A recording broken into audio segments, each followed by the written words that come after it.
What's going on? Thanks for joining us. I'm going to wait a minute or so here, wait for people to hop on, and then I got to get our guest on here. Got to see him come on.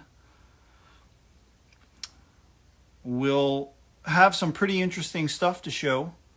Probably not everybody's thing, but even if it's not your thing, still pretty interesting. We're going to talk about the start of 300 Blackout and where it kind of came from, and some kind of interesting items to show that deal with that. I'm just waiting to see my friend Mike. He's who's going to join us today.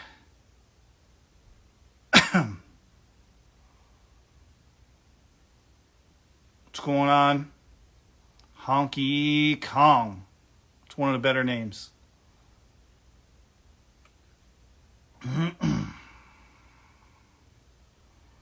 So if any of you do have 300 Blackout guns, this will be pretty interesting. If you don't, it's probably, you may want one after this. It's pretty cool. And, you know, it's interesting that we're doing this now. I had planned to do this a month or two ago, and all of a sudden, as I was planning to do this, I started seeing some people out there in the commercial market talking about some of the things that we're going to discuss today. And you know, I haven't heard anybody really talk about it, these uppers and these guns, for years, maybe ever, outside of a few people. And just recently, it seems like some of these things we're going to talk about have started to pop up. So, I'm looking for Mike here. Where is he?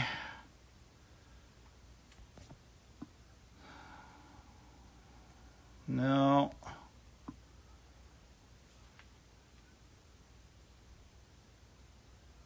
And yeah, man, we can talk about suicidal tendencies for a little bit. All right, he was just texting me. Hopefully he'll be here in a second. So, like I said, we're going to talk about 300 Blackout, kind of where it started. We've got some interesting guns to kind of show you. Mike has like the very first 300 Blackout upper that was ever built. You know, it kind of looks like a crazy parts gun, because it is a crazy parts gun. And then I've got like some military contract gun, or upper anyway, that Mike kind of has the backstory on those uppers as well. And then Mike also has like the AAC 300 Blackout rifle that was called the MPW. He's got like number 1. So he's going to be showing that as well. Let's see. All right, maybe Mike is a little bit Instagram handicapped. Doesn't exactly know how to get on here. I'm trying to get him on.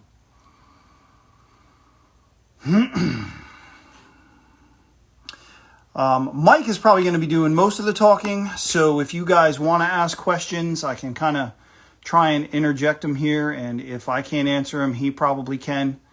If you don't already know, Mike was, you know, he was fairly heavily involved with Advanced Armament during that time period where all this was happening. So he, you know, probably has some pretty good information on what to share. Yes, we will save this later and put it up on the regular feed so everybody can see it who is not on the live or who doesn't stay on the live. Everybody will be able to check that out.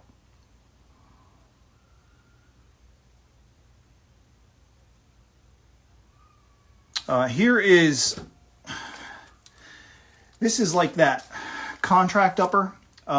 This is just like really any of the 300 Blackout guns that you would have bought, or uppers that you would have bought from AAC.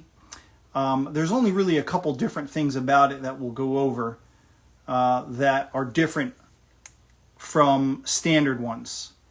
Mike will probably be able to tell the story about why they're like that and what's different about them. But this was, I had bought one of the full 9-inch MPW guns, and then it was offered to me to get one of these uppers. So I sold the plain upper, which really just looked exactly like this, and used this upper on the original SBR lower. This is AAC 762 SDN6. This isn't really set up, you know, like a clone exactly, but I've got the Centurion Arms HK 416 diopter sight. There's just a Trijicon MRO and an ADM mount. I think the CTR stock was pretty normal on these guns. They also came with that Magpul MBUS, that Magpul Mo Plus grip. They came with the Geisley SSA trigger as well, or maybe it was a G2S. I think it was a G2S. So all that is still pretty stock.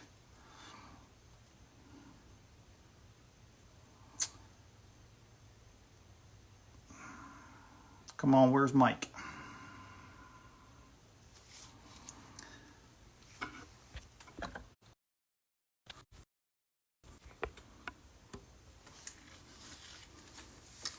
While we're waiting, anybody got any questions about 300 Blackout or this specific gun, or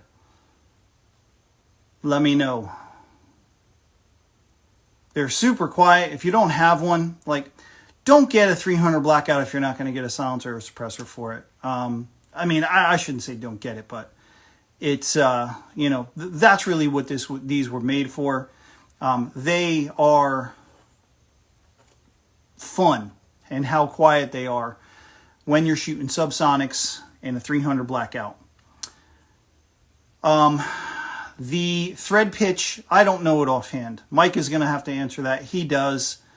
The thread pitch on these is different than your standard one. It also has a tapered barrel. So by the threads, it is tapered instead of having a shoulder. So they had specific mounts too. Fortunately, I was able to get one of those.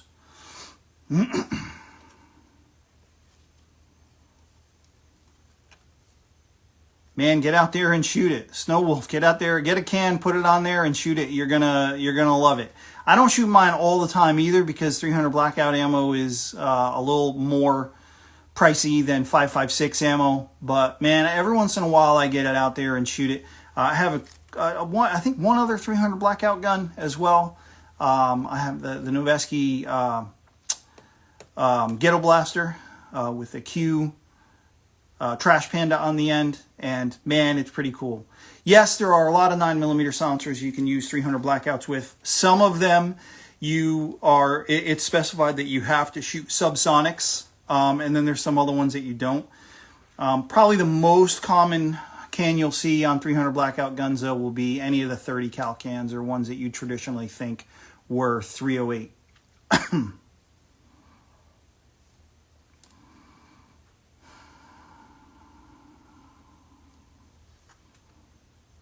But like I said, I had a friend of mine, Mark. He's got this same gun with, I think it's a 12.5.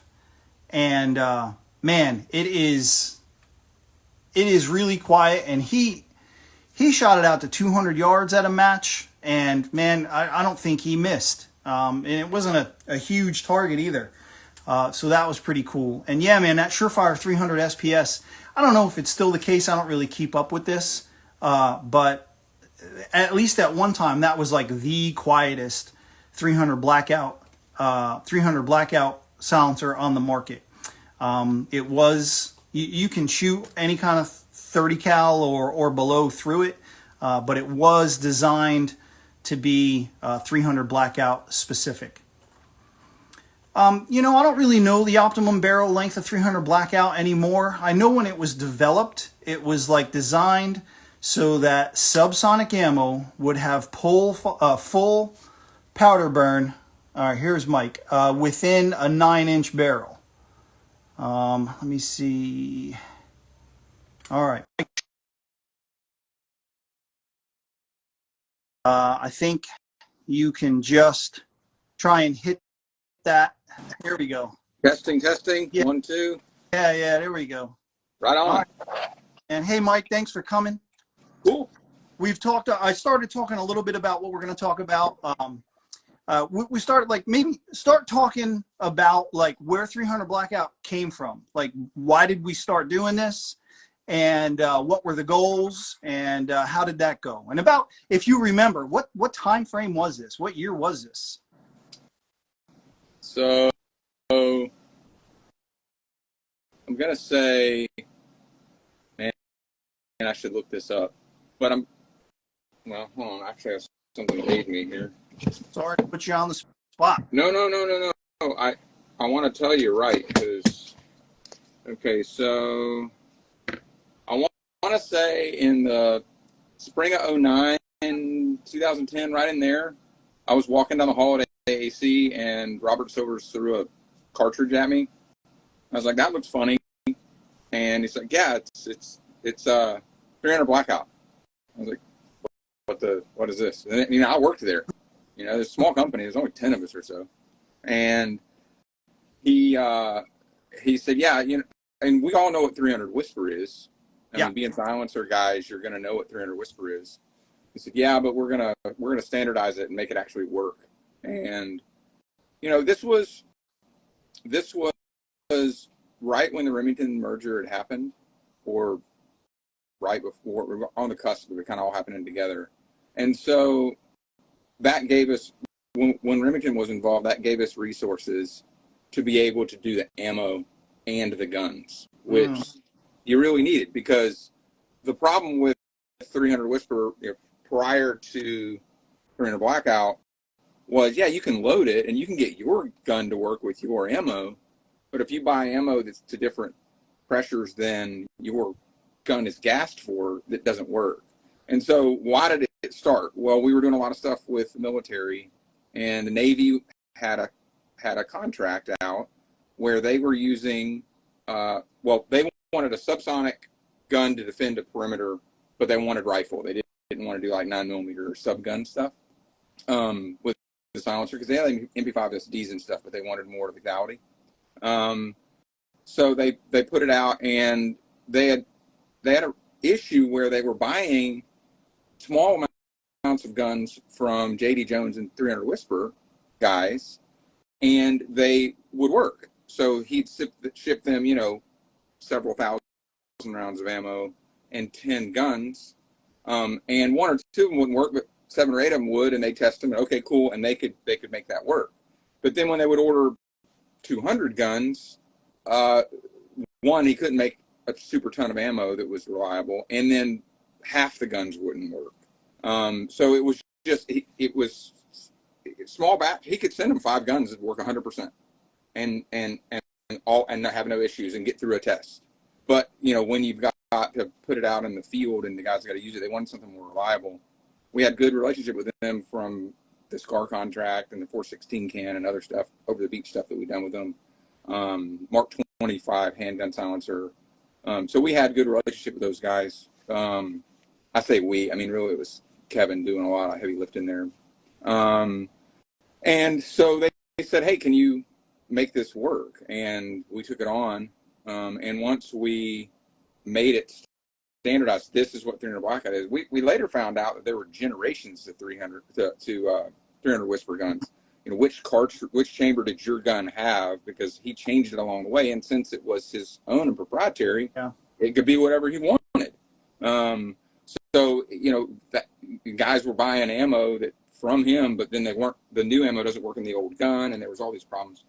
But the idea of putting it out there for Sammy, and this is what makes it a cartridge, means ammo manufacturers can get behind it. They can build to that. Gun guys can start building to that chamber, barrel manufacturers. So it just opened everything up. And, you know, 300 Whisper has a cartridge prior to a Wildcat cartridge that many people loaded prior to SSK Industries. So it's not like, you know, this didn't come, you know, everything has a predecessor, right? So there was kind of a lineage here, and 300 Blackout definitely comes from that side. But it really took, when you start involving Remington, you get resources, but you also have problems, right? So I want to make this cartridge and I need you to stop the ammo production at your giant ammo facility and make this new thing. Don't worry, it's going to be huge. And they're like, yeah, whatever. So we had this like chicken and egg problem where we tested it. They made us like small batches of ammo. It was working. We got it where we wanted it. But we didn't make guns. I mean, AAC didn't sell guns. Yeah. We sold silencers. So we started with uppers. Actually, we started with barrels. And then Kevin came down and said, we've got this Navy thing, but we have to have a bunch of ammo for the military. And they're saying they don't want to do it unless we can show some civilian interest, like in a big way. So I was tasked with selling uppers, AAC uppers, that no one had seen, that I had like two pictures of, to the dealer network with no ammo. Like, yeah, like let's get this going. So we did. We sold hundreds of uppers, and in a course of a week. And a lot of relationship stuff there. Oh man, this is going to be huge. Trust me, it's going to be great. Subsonic ammo cycles in an AR. We'll have ammo soon. And once there was some retail stuff that helped them fill the ammo in larger quantity. Of course, when the military gives you a contract, they're going to fill it. But we were trying to get some extra so we could have some ammo for the public as well. So yeah, it really came from a Navy solicitation to where they wanted a subsonic gun that would work, full auto, semi-automatic, with or without the silencer. And our goal, and I don't know if this came from the solicitation, but it was definitely an in-house goal, was to do that without an adjustable gas block. So with or without silencer, without the adjustable gas block. Because I don't know how many of you have been around a SCAR rifle, but that was where the Navy was coming. Links and with or without silencer and the gas block. I don't care what you do. At some point, you're handed the gun and it doesn't work. It's running too fast because you're in the wrong gas setting, or it doesn't have a silencer and you're in the wrong gas setting. It's not functioning. It's under gas. So when you have that adjustable part, civilians can do it, right? But when you're handing guns to guys in the military, we wanted one that. And maybe it did come from them. That would be a good Kevin question. Hey, silencer, no silencer, full auto, semi-automatic, subsonic, supersonic, it just works. And that was what we were tasked with, and that's where 300 Blackout comes from. And now, kind of the beginning of it. Correct me if I'm wrong, but that kind of the theme behind this series of videos that I do is like showing stuff that has a story. And if I'm not mistaken, that upper that you have, is that like the first test upper that you guys had? Yeah. So have they seen pictures of it? You got that there? No, but show it. I got it. We're definitely here. This is going to be kind of hard on the camera. Yeah. But, okay. So let's just, if you can kind of get a picture here. Okay. Kind of like, I guess I could do it like this and you guys wouldn't have to tilt your head. Sorry. You're doing fine. Yeah. How long is the barrel? 5 inches. All right. So now 300 Blackout's happening, right? So we're doing uppers in the beginning, and then we started doing whole guns, 9-inch gun, 12.5-inch gun, and a 16-inch gun. Yeah.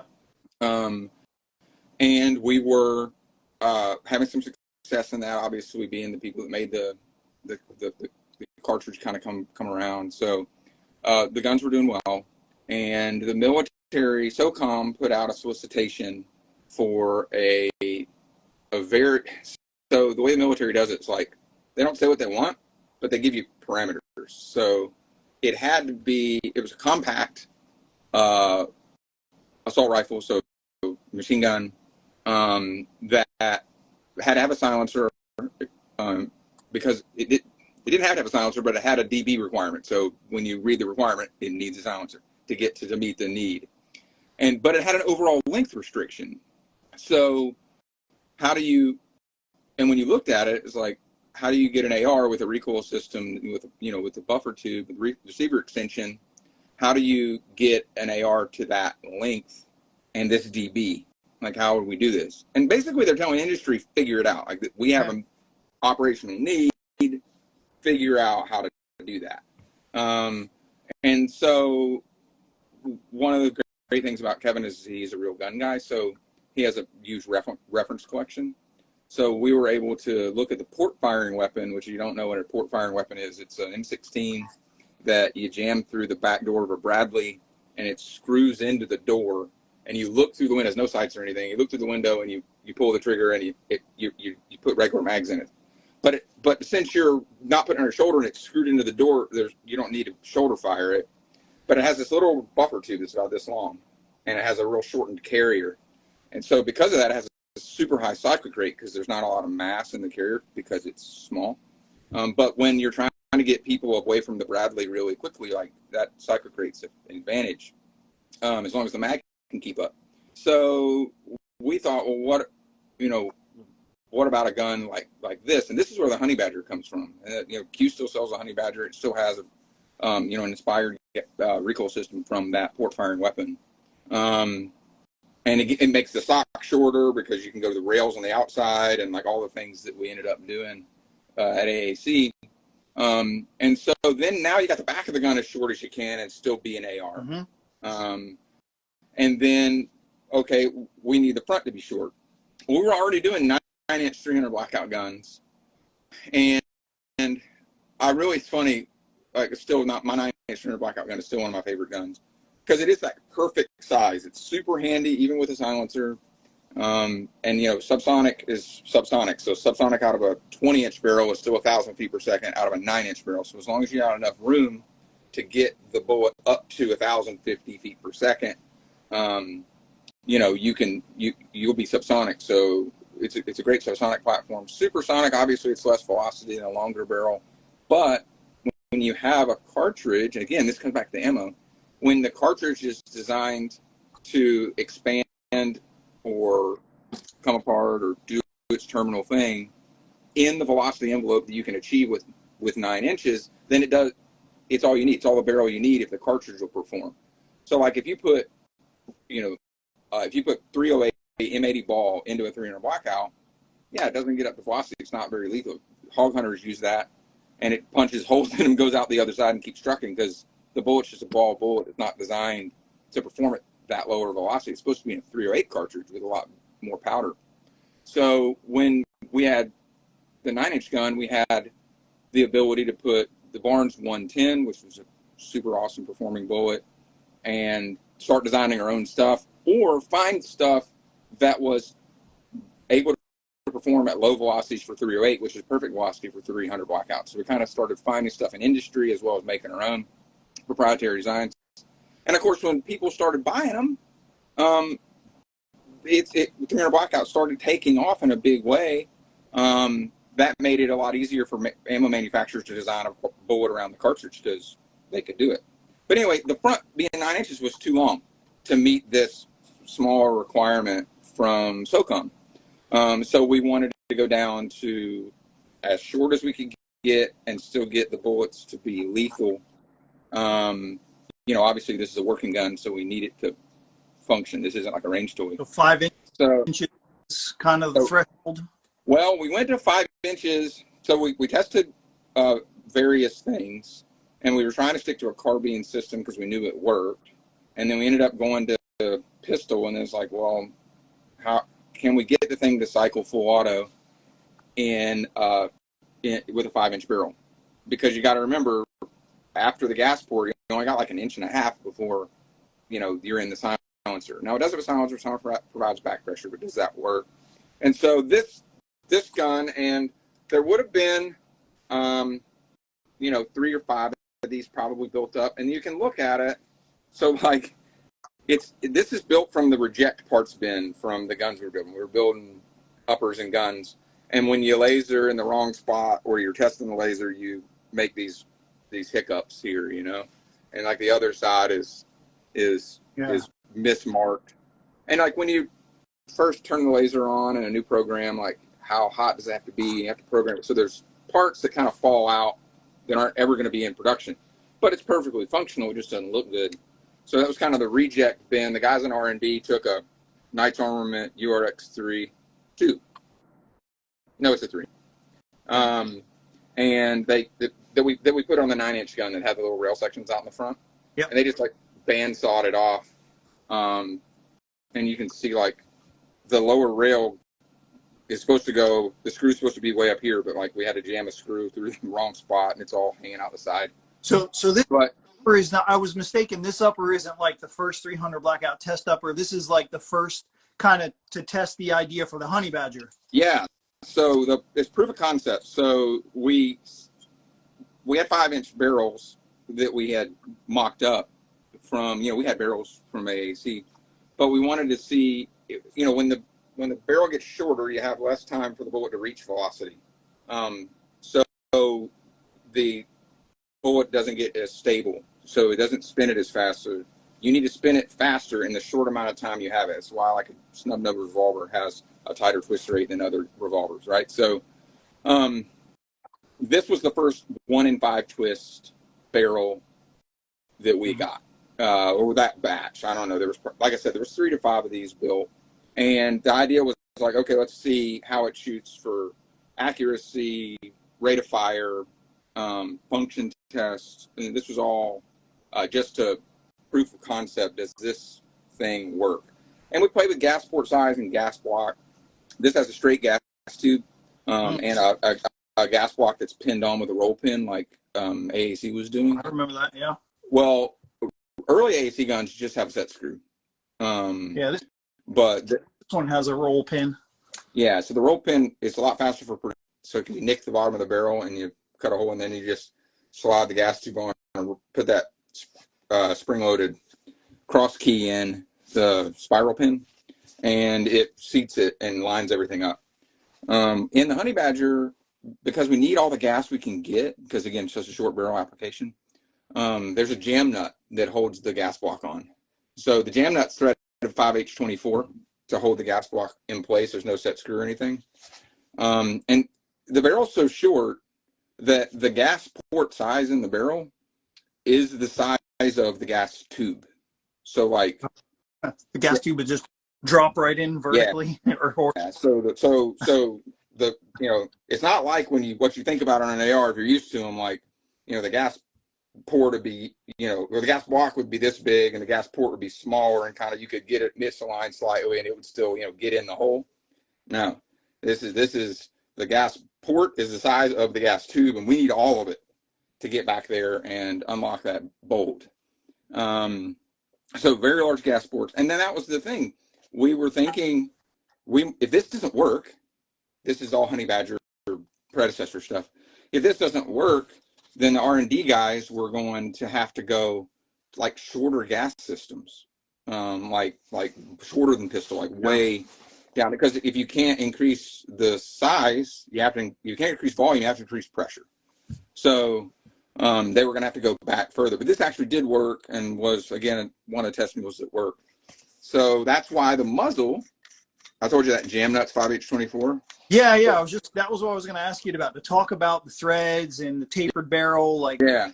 So this was one of the first taper barrels. So this is 9/16 24, and the taper. I think they played with several different tapers. Listen, guys, I was in sales. Okay, I was not an R&D guy. All right, so Mike wasn't back there drawing the stuff up. Okay, so let's get that out of the way. But I was there, and I do know about it. But so again, with this military solicitation for the short assault rifle and the volume decibel requirements, we wanted to jam a bunch of baffles in it. So it all comes back to, it can't be this long. You want the biggest silencer you can get, right? But we can't put a 20 baffle silencer on there, or 15 baffle silencer, because you run out of room. So what do you want? You want as many as you can get. So you're going to get them as close to the muzzle as you can. So when you have a silencer that has to house the flash hider, you can't put a baffle till here. So you lose all this length. So we said, the guys in R&D said, let's get rid of this flash hider and put the silencer on. There was no requirement for it to function without a silencer in this contract. So we were just going to thread the silencer always on. Well, if anyone's owned a thread mount silencer, it's just a matter of time until they come unthreaded. And you got to think, working guns, I mean, the guys are jumping with them. They're carrying them a lot. They're shooting them, obviously. They're getting hot, they're getting cold, they're getting dirty. You're rubbing on their gear. The can's going to come unthreaded So we were looking at ways to secure it. How do you get it secure and not the silencer not come off at an inopportune time? And the guys in R&D arrived at this tapered design. So the way I've explained it to layman's, and you guys, taper's been around a while, so you probably know what I'm talking about, but NQ uses it, HK uses it, CGS Group uses it in some of their silencers, I know, muzzle devices, and recommends it. But instead of a square shoulder on a barrel, so these would be the threads and the square shoulder and the two items butting up against each other like an A2 flash hider, it's tapered. And that taper is a certain angle that's a self-locking taper. So when you apply enough torque, they lock together.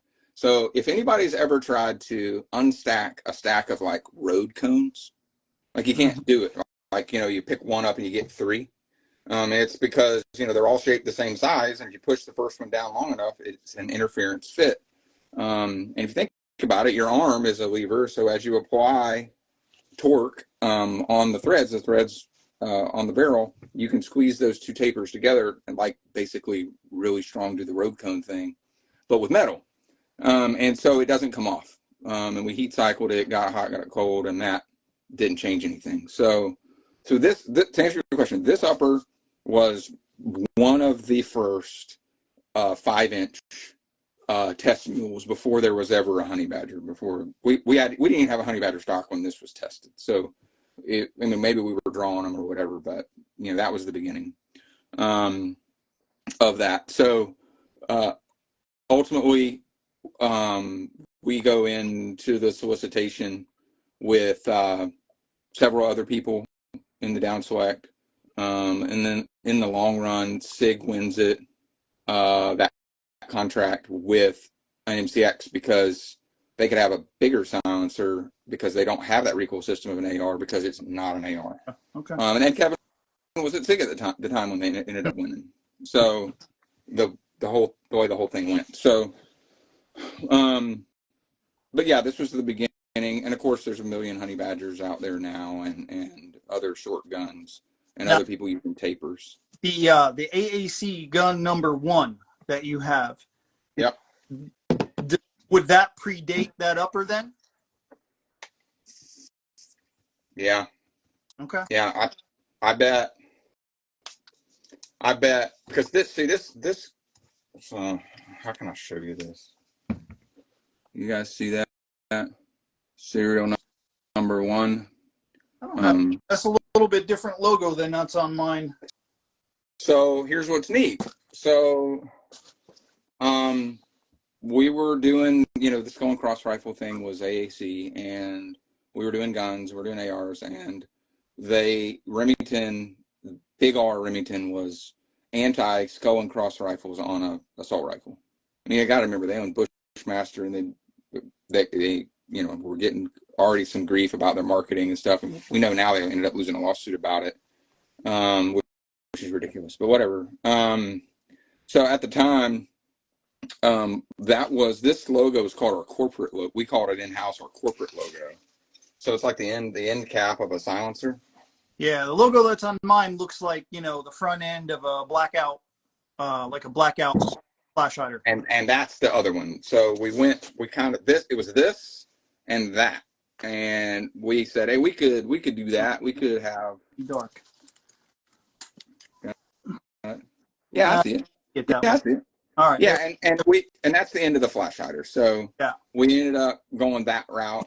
And so I think there was 5 of these made, and there were 5 of those. Oh, really? And we were kind of, which one do we want? Kind of which roll mark do we want? And we ended up going that way. And then other unique marks on that gun that's, for the number 1 gun. Like I know you have below where or above the charging handle. I thought that was pretty cool. So the guys made me that. So this gun was given to me by Kevin, and so I got serial number 1, which obviously a big honor. And then he laser engraved the Argyle on there for me. And then underneath, so this was a gift, or I don't know, bonus. I don't know, how do you say it? I think more of a gift, but if you can, how do I make you see that? There you go. Here. Yeah, so it's a SHOT Show 2011, 1.08 million. So we went to SHOT Show and you know, if you don't know what SHOT Show is a big event every year for the gun industry. And we, as a company, meet our dealer network there. And I was in charge of sales for the dealer network. And we ended up selling 1.08 million in 300 blackout uppers, ammo, and silencers. Oh, that So number against 300 blackout. no, and silencers. It was everything at the show. Oh, okay. But you know, in 3 days, Yeah, yeah. that was huge numbers. Now it's funny how the company grew because, you know, later when the larger distributors started coming in, we would receive $1 million POs. So it really grew at a fast rate. But that was, I have to look at those numbers. But you know, our SHOT Show prior to that, I think we were like really excited about writing $300,000 in orders. So you know, that's a huge jump. But of course, we had we had uppers and guns that were new products. So we were super happy with it. And yeah, now that I think about it, that was the last shot before Remington. So 300 Blackout happened before the merger, but we were working with Remington on the ammo. So that's kind of where all that came from. They said, hey, we'll just buy the company. All right. So Kevin will know a lot more about that than me. But yeah, so serial number 1 was a gift. It's a gun, you know, obviously always have. And with the special engraving and stuff is kind of neat. You know, throwback, that was not the rail for long with the sight. That's a little bit shorter, full quad rail. Yeah. It just kind of discontinued that rail probably not too long after that. Yeah, so we had some changes, but this was a super early gun. I put a Geisley trigger in it. Back then we didn't do that. I put ambi controls on it because that's what I like. But other than that, this is the way it came. What about this upper? Like, is there much that you can say about the story about this upper, or are you not able to say some still, or? Okay, so I don't mind saying what it is. So we were, obviously I told you the Navy was the ones that wanted 300 Blackout, you know, in a big way. And so we were able to get it to where it functioned with or without the silencer, with or without, you know, with a super or subsonic. And so when we were selling it to the Navy, you know, they got plenty of guns. I mean, they have plenty of lowers. You know, so we sold them like retrofit kits. I put this on your 416 lowers, and you can run 300 Blackout when you want. So the guys could switch to having that subsonic capability to their gun. This is what they asked for, so of course we just did what they asked. But so the Navy uppers, the 300 Blackout, you know, they are issued guns. These have a national stock number, and we sold full guns too. But a good many of them were more of a retrofit kit for guys in country to get them out there. And you know, there's like all the military stuff, and I don't know a ton about the rules, but if you have a whole gun, like it has to go through all the safety testing and everything. But if it's just like an upper, you know, it's not required, even though it's a different caliber. Yeah. So anyway. And this is, you know, this you got to remember, this is before SOCOM actually issued a silencer for every gun in inventory. Now there's an approved silencer for every weapon system. So if you want Mark 25, you can, as you know, as someone in the military or NATO country, you can order that, and then there's an approved silencer SKU for it. That was before all that. So the Navy wanted uppers, and so we did 9-inch and 12.5. And I want to say they even when it came to testing, I think we gave, but they settled on the 12.5. Yeah, that was their you know, the kind of the combo they like. It had we had a pretty heavy barrel in that gun, so it was really good for accuracy. and it, you know, gave you more velocity than the 9-inch gun. They had some 9-inch guns too, as I recall, but yeah. So that gun is so a Navy upper, an actual Navy overrun upper is a little different than a 12.5-inch upper that you would have bought from AAC, or a whole gun you would have bought from AAC, because it was the first gun shipped with the tapered muzzle. Now, we were testing with the tapered muzzle on the Honey Badger and stuff, but we weren't shipping the Honey Badger yet. That was a prototype gun. Yeah. So these guns were actually shipping with tapered muzzles. And you've got a flash hider on yours. Yeah. I remember that it was not easy to get the flash hider that fits on this. I don't know. I'll try and put it up by the camera, but you might barely be able to see the tape. I don't think you can. Well, you can kind of see it there. Yeah. See the shadow? Yeah. Yeah. So we AAC later went to tapered muzzles on all of our retail guns. But that was, you know, when you launch a product, you buy barrels, you buy rail systems, you know, and you're buying all these components. Vendors are making stuff. You can't just change the barrel profile overnight. But the Navy was a new thing, so if we're going to ship something over there, let's ship something over there that we know is the flash hider is going to stay on. Yeah. So we made the tapered muzzle, 9/16-24 tapered, for the military guns, and then they had a silencer that threaded on that and stayed on. Mm-hmm. It had a wrench flat in the back, and you just grabbed it with a wrench and cranked it on. And so they had kind of a dedicated silencer for it. And then we made flash hiders for it too, so you could run other cans out of inventory on it. Was there flash hiders, or was it a regular production item, or like one run, or? No, yeah. I mean, we did flash hiders in batches of 100 back then, and a batch or two, and most of them going to the military customers.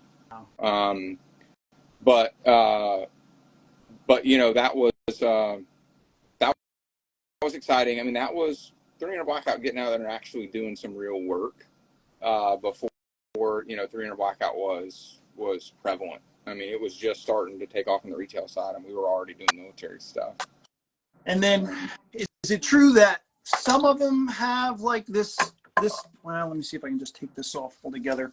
Some of them have this number on the lug, and maybe some of them don't. So like that. This one's got like a number 8 on the rear lug. Yeah. So that is a upper that was one of two things. So we did not do that for Navy guns at all. So the regular contract guns that were provided during the contract would not have that. But guns given for a test would have been marked. So if there was a failure, like when they were trying to do a contract, you have to send them 10 or whatever the contract requires for them to test, and we mark them at AAC so that they can say, hey, upper number 8, always, you know, fails to lock open. All those are fine, but 8's got an issue. And that could have also been an 8 we put on for our internal testing, because we did testing before we gave it to them, obviously. Yeah. And so, and it wouldn't surprise me, frankly, the reason that one was around, Neil, is because 8 had a problem. And so they got 1 through 7, and then they got 9 through, you know, whatever, because we didn't have to send them in order. Yeah. Or we made another 8. I mean, there's no rules. It's not a serial number or anything. But yeah, so when one falls out, you know, you don't like diagnose what's the issue with this one until later. Yeah. You got to ship them like tomorrow or in a week or whatever. So another one falls in line. Yeah. So you can get this solicitation, because everything's got a date and everything's happening all at once, and you're screaming at people to overnight ammo, and it was exciting times. There's a lot going on. Yeah. And a lot of really great people helping. And I know how it ended with Remington by AAC, but there were some good things that happened. 300 Blackout getting launched in a bigger way was one of them. Silencers being sold by large wholesalers. Yeah. I mean, silencers being sold by, I mean, if you're not in the gun world, if you don't work at a gun shop, or you don't know these names, but I mean, large wholesalers like RSR, AccuSport. I was when it was AAC before Remington, I was selling an 800 dealer network, and we were back ordered over a year. We couldn't make the stuff fast enough, and so I was tired of. As a business decision, it's hard to deal with 800 individual accounts buying ones and twos. So I called RSR and said, we're doing really well, and if you guys would stock these, we could just sell them all to you, and you can just deal with distribution, which is what they do. They're a distributor. Yeah. And they were like, well, okay, cool. Yeah, that sounds exciting. Tell me more about it. Okay, it's silencers. And like, I'm thinking they're a big distributor. Of course they know, like, they got an SOT, like they understand. They just hung up on me. They were like, what? Clicked. So having been on that side of it, like at the retail counter, I mean, I can tell you that, when I started selling guns, right, like, you might have known one or two guys in your group, your large group of friends and their extended friends. So a large group of people, maybe one or two guys had a silencer. Maybe one or two guys had a short barrel rifle. So NFA stuff it was out there. The rules were pretty close to being the same. It wasn't a big thing. And, I always credited really AAC as the company who kind of put it out there. And man, in a quick amount of time, like I would say probably within 2 years or 3 years, it went from you only knew a guy who had a silencer to like, pretty much all your friends had silencers at this point. And, instead of having to look for a gun store that sold them and, maybe being able to find one 2 towns over, it was like almost everybody was selling them. So it was a huge step, and it was a big difference, and it all happened pretty quick. And I mean, I'm sure AAC was not the only company, but man, if they had to have been leading the charge from what I saw. So I'm curious the way you remember it, because was that before I went to AAC or after? No, I mean, it was you. If I remember this right, you met the guys at AAC at the first silencer shoot that we went to. Mm-hmm. How many people were there? Oh, not a lot. Like, I mean, it wasn't 20, maybe 20 people. Yeah. And then like the following year, I think, was the next silencer shoot, and there was hundreds of people there. So like you're saying somebody might have went to AAC and like really worked hard and sold a bunch of stuff to a lot of good dealers. Yes. Maybe made a difference. For sure. Okay. I mean, I didn't have anything to do with AAC or how that company worked, but I kind of viewed you as kind of like the face of the company for sure. Well, I tell you, a smart guy, a smart salesperson, or any smart employee puts themselves in a good position. And when, it's funny the way we're both remembered is slightly different. So I was trying to talk Neil and the crew at Gun Gallery to get an SOT so they could sell a bunch of SBRs. Like, I was convinced that we could be the cool guys selling 10-inch guns, which were rare, but people had them.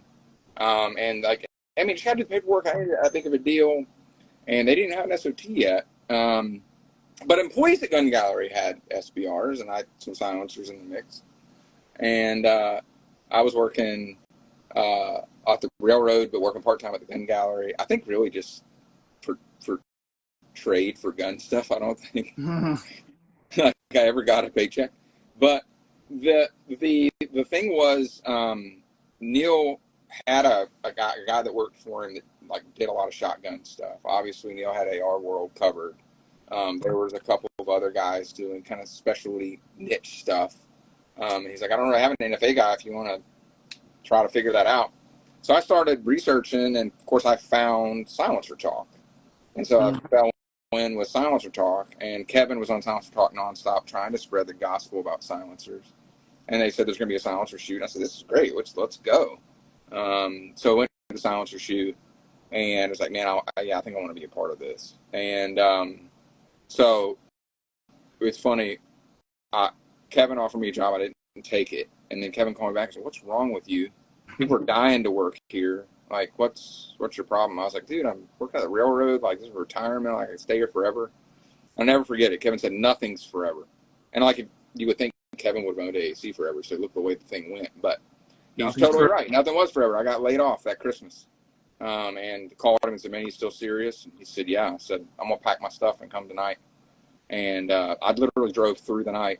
I slept in my truck and woke up and, hey, I walked into AAC first day. Can I brush my teeth? And like, I just got here. You lived in a long stay hotel for I don't know how long. Yeah, Kevin said, hey, yeah, I just showed up.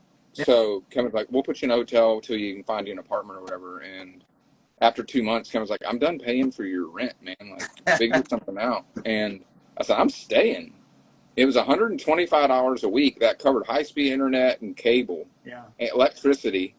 And I lived by myself. Dude, all I did, it was just a place to sleep. Like, I literally got to work at like, okay, let's be real, probably 9. And then worked, had lunch at like 2. And then we didn't stop answering the phone until 6 because of the West Coast. Yeah. And then I'd go eat something and come back and stay there answering emails or posting on Silencer Talk or talking to somebody about silencers until 10 o'clock at night. And then I'd go back to the hotel, extended stay hotel, and sleep, dream about silencers, and wake up and do it again. I mean, that was it. And it was close. And I didn't care. I mean, that's all I cared about is how close it is to work. So that was an exciting time. I mean, you know, Kevin is obviously a gifted marketer. Everybody knows that. So we had that going for us. But, you know, we were a small company. It was really just his money. So we had to do get the order, get the money, buy the parts, get the parts from the vendor. We assembled in-house. Like glass and all that stuff.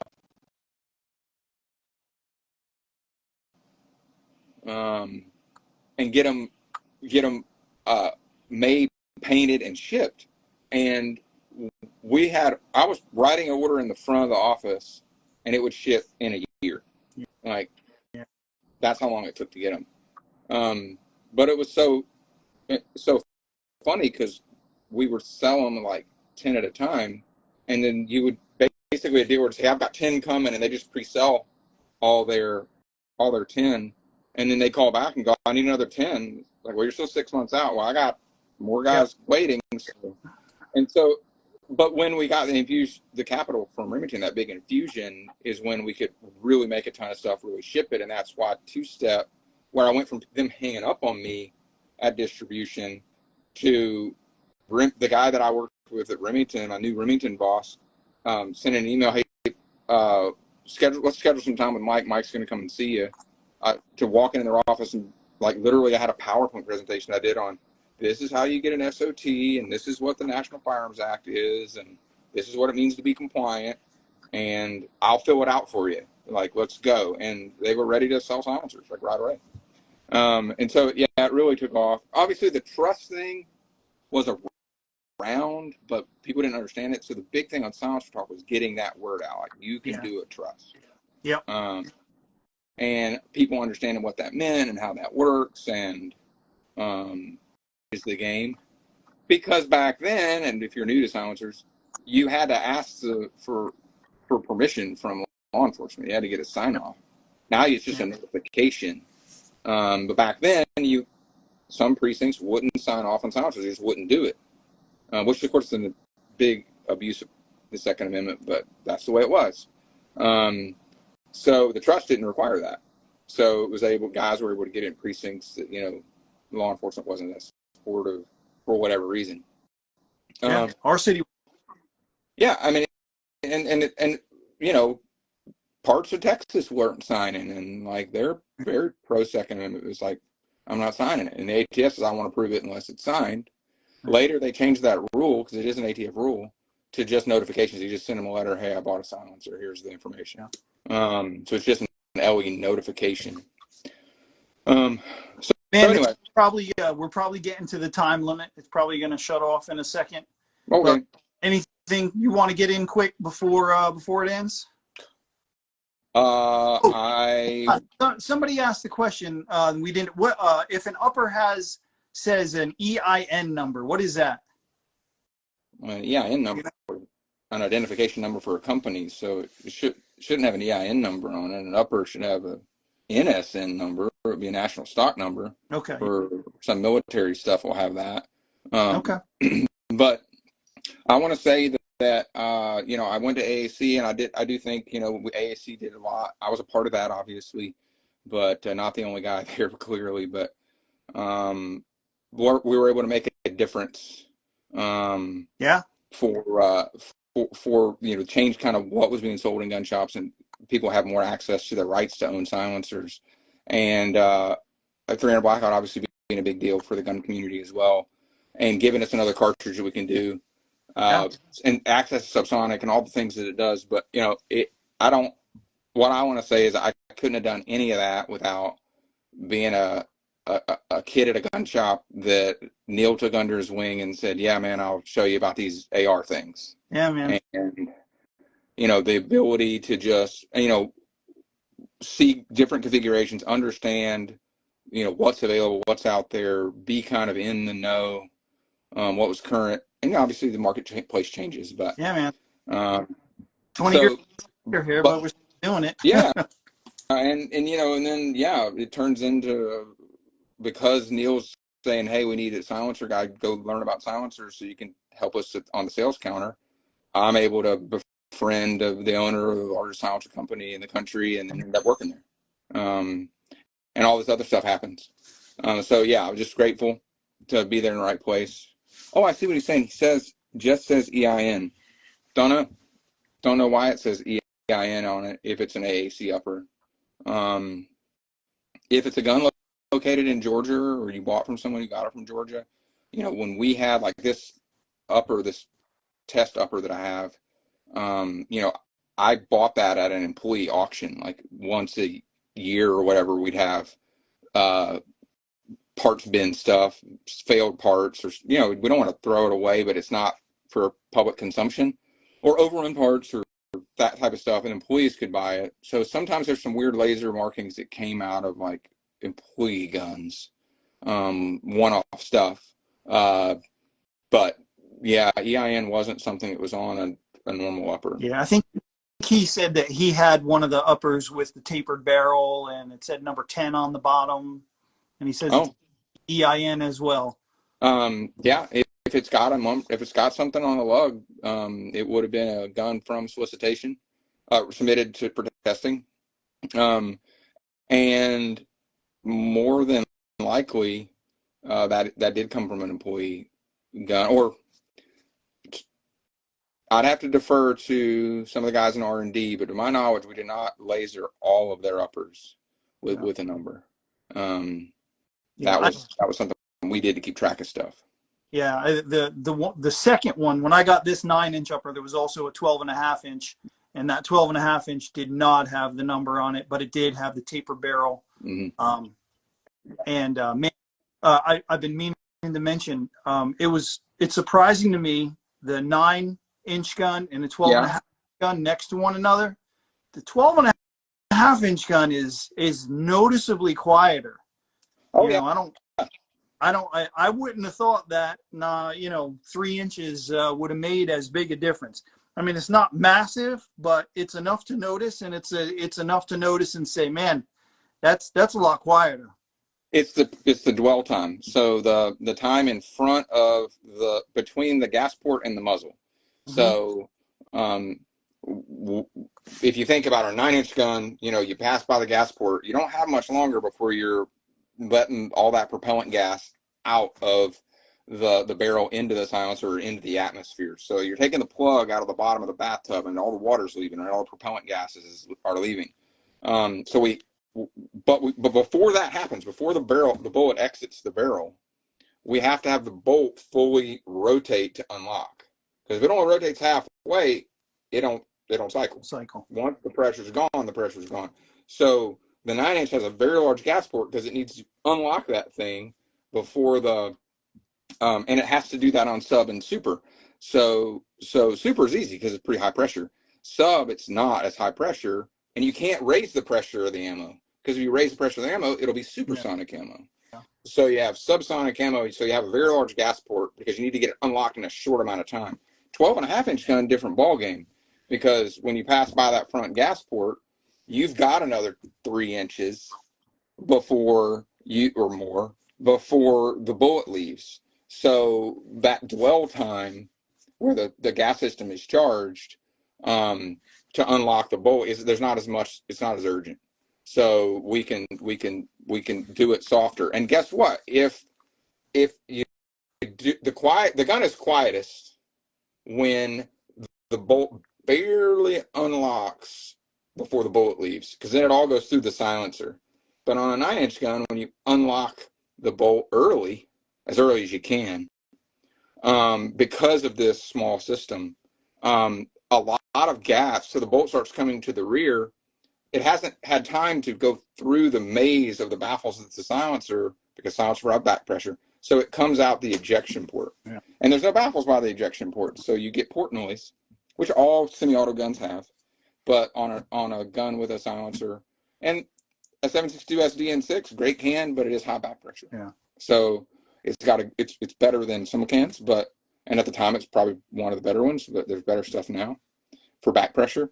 But so the bolt's unlocking, and the only thing keeping it from all rushing out the chamber is the weight of the carrier. So it's a pretty heavy carrier, pretty heavy buffer. I mean, it's a full auto carrier, but pretty heavy buffer. So it slows down the cycle rate a little bit, but in reality, the 9-inch guns will be louder most of the time than versus a 12-inch gun. But it's handy. Yeah, for sure. I mean, like I said, it's probably going to cut off. My phone is down to under 10%, and this has a limit on it. So thanks for coming, and we'll do more of these, and I'll probably have you back for something else in the future. Okay, yeah, let me know. Whatever. Say hi to Lito. He just came on. Lito, what's up, man? There's a name I hadn't heard in a while. I saw him post some things, but I haven't seen him in a while. That's right. All right, man. Awesome, man. Well, yeah, 300 blackout. Well, still kicking. Now it's got a big brother. Now it's 8.6s out there. Yeah. So we showed gun number 1. We showed like the first one of the first 5-inch uppers. That was like the predecessor for the Honey Badger. Yep. And then we showed like some mill uppers. So that was gun history today. Here's one last thing. That was one of the test uppers I got. Oh, you didn't talk about the pink bag. Hurry up. 60 seconds. Pink bag. So we were submitting guns for this contract. It became these guns turned into the Honey Badger, but back then we didn't call it that. And so we had to send them to like the most elite military groups in the world to test. And of course, Kevin being Kevin, a little bit of personality, all the bags are going to be multicam.